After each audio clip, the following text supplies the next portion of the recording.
kayan kwarai sayan su shine sayan nagari. Alheri blog a ko'ina yanzu yayi fice.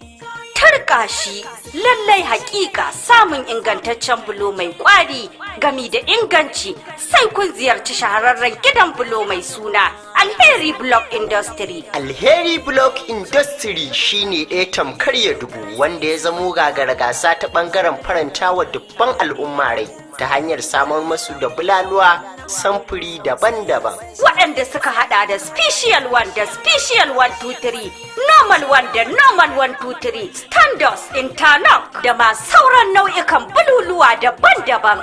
Kar ku tsaya a baku labari, mazagar zai hamshakin wannan wuri domin samun damar yin gini mai inganci ba zulumi ballantana yin kokwanto ko wani firgici.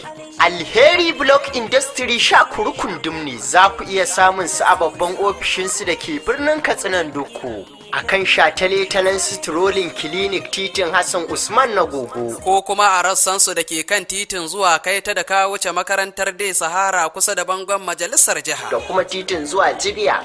Daura da gidan wasa na Dr. Mamman Shata, Open Theater. Ko kuma sabon gida daura da filin sukuwa duk a cikin birnin Katsinan Duk da kuma garin Dutsen ma daura da gidan rediyo. Da kuma lamba C5 line Umar Musa Yar'adua da ke Millennium City jihar Kaduna. Da kuma adireshinsu na Abuja da ke DD bayan gidan mai Eyo kan titin Zuba Expressway. Ko kuma a tuntuɓe su ta waɗannan lambobin waya kamar haka: 0700 biyu 4444 ko kuma 0700 44 Alheri Block Industry, bululuwan mu masu inganci.